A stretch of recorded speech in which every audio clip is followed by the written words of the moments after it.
अस्सलाम वालेकुम नाज़रीन, मेरा नाम सैयद हमज़ा अली इब्रार है। आज हम इस व्लॉग में मुख्तलिफ़ चीज़ों के ऊपर बात करेंगे जो हिंदुस्तान और पाकिस्तान के दरमियान एक एस्केलेशन और जो कॉन्फ्लिक्ट पैदा हो चुकी है उसकी वजूहात, और उसमें कुछ फैक्ट्स के ऊपर हम बात करेंगे। और इसमें कुछ फ़नी चीज़ें भी होंगी जिसमें आपको एंटरटेनमेंट भी मिलेगी, तो मेरे साथ जुड़े रहिएगा। एक फॉल्स फ्लैग ऑपरेशन होता है जिसमें पाकिस्तान के ऊपर ये इल्ज़ाम दिया जाता है कि पाकिस्तान ने पहलगाम पर हमला किया, अटैक किया। और देखा जाए, अगर आप ऑप्टिमिस्टिक और रियलिस्ट होकर सोचें तो इस सबसे पाकिस्तान को क्या मिला, पाकिस्तान को क्या क्या ऑब्जेक्टिव अचीव हुआ।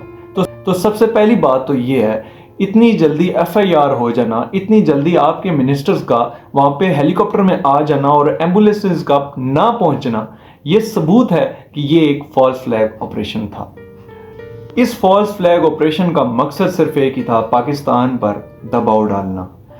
अलबत्ता इन्होंने पाकिस्तान पर अटैक किया, पाकिस्तान पर मिसाइल्स फेंके, ड्रोन हमले किए और पाकिस्तान पर साइबर और साइकोलॉजिकल वॉरफेयर भी थोप दी। इन सब बातों के बावजूद पाकिस्तान की रियासत ने एक जिम्मेदार रियासत होने का सबूत दिया। ये बात यहां पर वाज़ेह रहे कि पाकिस्तान की रियासत ने अभी तक स्ट्राइक नहीं किया, स्ट्राइक बैक नहीं किया, कोई मिसाइल वहां पर फेंका नहीं है। याद रहे DGISPR साहब ने कहा था कि हम रिटेलिएट करेंगे, जब हम अटैक करेंगे तो वक्त का तयन, जगह हम खुद डिसाइड करेंगे। इस जंग के बाद इस जंग के माहौल में इंडियन मीडिया की अगर हम बात करें, जो मैंने स्टार्टिंग में कहा था कि आप लोग बहुत इंजॉय करेंगे, क्योंकि इंडियन मीडिया की मिसाल ऐसे है जैसे हम कार्टून नेटवर्क देख रहे हों। और इंडियन मीडिया का तो हमें इतना पता था कि गोदी मीडिया है, ठीक है, लेकिन हमें ये नहीं पता था कि इंडियन मिलिट्री के इतने काबिल लोग भी होते हैं। बीच में कुछ बोलो प्लीज, बीच में कुछ बोलो, हमारी सुलह करवा दो प्लीज प्लीज। जो काबिलियत गौरव साहब ने अपनी दिखाई है, हम उन कैपेबिलिटी से बहुत मुतासिर हुए हैं।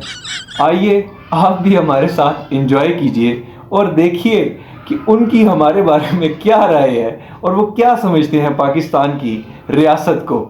जब से हमारे रफेल हवा से बमबारी कर रहे हैं और जब से हमारी फौज लाइन ऑफ कंट्रोल पे हैप्पी दिवाली मना रही है, आप जिस राफेल की बात कर रहे हैं ना, मैं आपको दिखाता हूँ, क्योंकि आपको हमेशा ना जो एनालिसिस करते हैं वो आप फैंटेसी में रह के बात करते हैं। आपके लिए ना बस दुनिया भारत है, अखंड भारत, मतलब कि ना सब कुछ आपके मुताबिक चल रहा होता है। हकीकत ऐसी नहीं होती। ये है आप लोगों की हकीकत, आपके राफेल की हकीकत और आप लोगों की कैपेबिलिटीज। आप बात कर रहे हैं कि हमने ये कर दिया, वो कर दिया, ये मैं आपको सबूत साथ में दिखाऊंगा कि कैसे हमने आपके और कौन से राफेल जेट को हमने क्रैश किया। ये देखिए, आगे चलते हैं, देखते हैं इनका क्या तज्जिया है। हम तज्जिए के ऊपर काउंटर बैक करते हैं। ये एक भाई ये बोल रहा है, दूसरा भाई पैर पकड़ रहा है जाके, प्लीज बीच में कुछ बोलो, प्लीज बीच में कुछ बोलो, हमारी सुलह करवा दो प्लीज प्लीज। पहली बात तो ये है, हमें क्या जरूरत पड़ी है तुम लोगों से सुलह करने की? अगर हम लोगों ने तुम लोगों से सुलह करनी ही थी, हम पहले कर चुके होते। और दूसरी बात, तुम लोग जो ये बात कर रहे हो, हम पाँव पकड़े हैं, ये कर रहे हैं, यार कोई फैक्ट भी है? तुम मतलब फैंटेसी से थोड़ा सा बाहर आओ ना, कोई रिसर्च बताओ। क्या तुम किस बुनियाद पर ये अपना एजेंडा आगे स्प्रेड कर रहे हो? बात है, मैं एक छोटा सा आइडिया देता हूं मोदी जी, अगर आप मेरी बात माने तो। खुल के बोल रहा हूं सबके सामने, आपका एयरक्राफ्ट कैरियर अरेबियन सी पे है, समझिए। आपको कुछ नहीं करना सर, समझिए। पाकिस्तान नेवी की जो भी फ्रिगेट सामने से, मिसाइल बोट सामने से जा रही हो, आप एक मिसाइल बोट डुबा दो।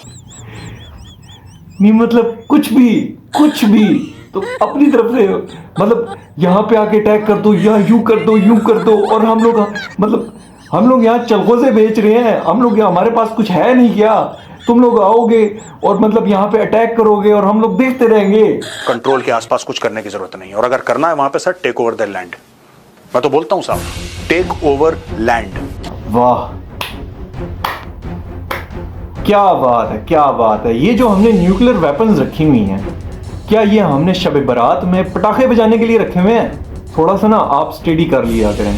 पाकिस्तान की जो न्यूक्लियर डॉक्ट्राइन है उसमें ये बात वाज़ेह है कि कोई भी रियासत अगर पाकिस्तान की सॉवरेनिटी के लिए थ्रेट बनती है कि वो पाकिस्तान की कोई भी लैंड अगर कैप्चर कर लेती, जो आपका ख्वाब है, तो पाकिस्तान न्यूक्लियर वेपन यूज़ करेगा।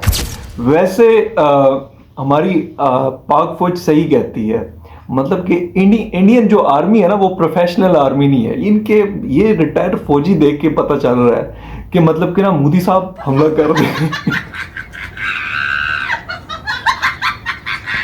मौस जाएगी यहां से इंडियन नेवी का शिप, कोई भी हमारा वहां पे डिस्ट्रॉयर हो। आपको भी पता है सर कि डिस्ट्रॉयर में पता नहीं 12 या 16 ब्रह्मोस मिसाइल रहती हैं, बिल्कुल डेक के नीचे। वो खुलती है विंडो, अंदर से निकलती है मिसाइल ऐसी। यार इस जाहिल को किसने फौज में रख लिया था? मतलब खुलती है विंडो और मिसाइल ऐसे जाता है। मतलब यार तुम्हें ना एक्टिंग में जाना चाहिए था, एक्टिंग फील्ड में जाना चाहिए। बॉलीवुड में वैसे भी ये चीजें होती रहती हैं। क्योंकि पाकिस्तान जवाबी कार्रवाई करेगा, काउंटर बॉम्बार्डमेंट होगी, but then those are the facts of war. होगी तो होगी, तब तक हमने घेर चुके होंगे हम जमीन सर। तब तक घेर चुके होंगे। वाह भाई वाह वाह। मतलब तुम आओगे, खाला जी का घर है तुम्हारा लाहौर, तुम यहाँ पे आओगे, ठीक है, और हम तुम्हारे जो हमारे पश्तून भाई हैं, ठीक है, वो तुम्हारा इस्तकबाल करेंगे, और मतलब कि तुम यहाँ पे आओगे, तुम फतह करके चले जाओगे। मतलब तुम्हारी फैंटेसी भी ना कितनी अजीब किस्म की है। एक मंत्री कहता है कि हम इतने हिंदू मारेंगे कि उनके क्रियाक्रम के लिए लकड़ियां कम पड़। गौरव साहब, कोई फैक्ट के ऊपर भी बात करें, जरा अपनी फैंटेसी और इन चीजों से जरा बाहर आए। आपके लिए दुनिया अखंड भारत होगी, लेकिन हमारे लिए दुनिया है। आप हमारे आर्मी चीफ के ऊपर ये इल्जाम लगा रहे हैं कि उन्होंने ऐसी बात की है। कोई सबूत दें, कोई फैक्ट के ऊपर बात करें। अभी तुम्हें जिसके सामने रोना है, तुम लोग जाओ, आंसू बहाओ, पैर पकड़ो। पानी का स्विच ऑफ है, नल का बंद हो चुका है, टोटी तोड़ चुका है भारत। अच्छा, ये ना यहाँ पर बात कर रहे हैं इंडस वाटर ट्रीटी जो हुई है ना, उसके ऊपर ये लोग बात कर रहे हैं कि नलका बंद हो गया।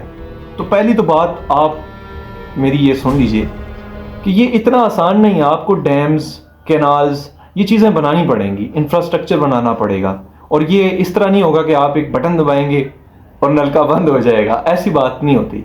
आप इंफ्रास्ट्रक्चर बनाएंगे, हम तबाह कर देंगे। Simple is that. आप बिना ऑब्जेक्टिव के बात कर रहे हैं, हम पाकिस्तान पर हमला करेंगे। खाला जी का घर समझा हुआ है आपने? आप क्या समझते हैं पाकिस्तान की रियासत को? पाकिस्तान की रियासत मजबूत हाथों में है। पाकिस्तान की रियासत का एक एक फर्द पाकिस्तान की हिफाजत करना जानता है।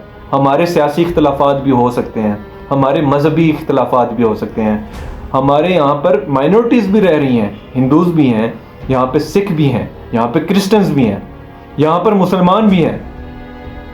मगर याद रखें, ये मुल्क पाकिस्तान सबका है। हम शहादत से डरने वाले लोग नहीं हैं। जो आप बातें कर रहे हैं, आपने जो जोक से हट के मैं बात करूँगा, आपने कहा यहाँ पर आकर अटैक कर देंगे मोदी साहब, आप अटैक कर दें। इतना आसान है क्या? इतना आसान है क्या?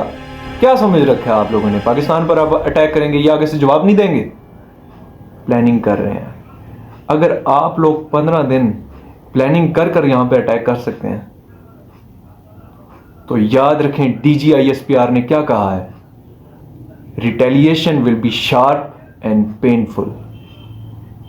Wait for it.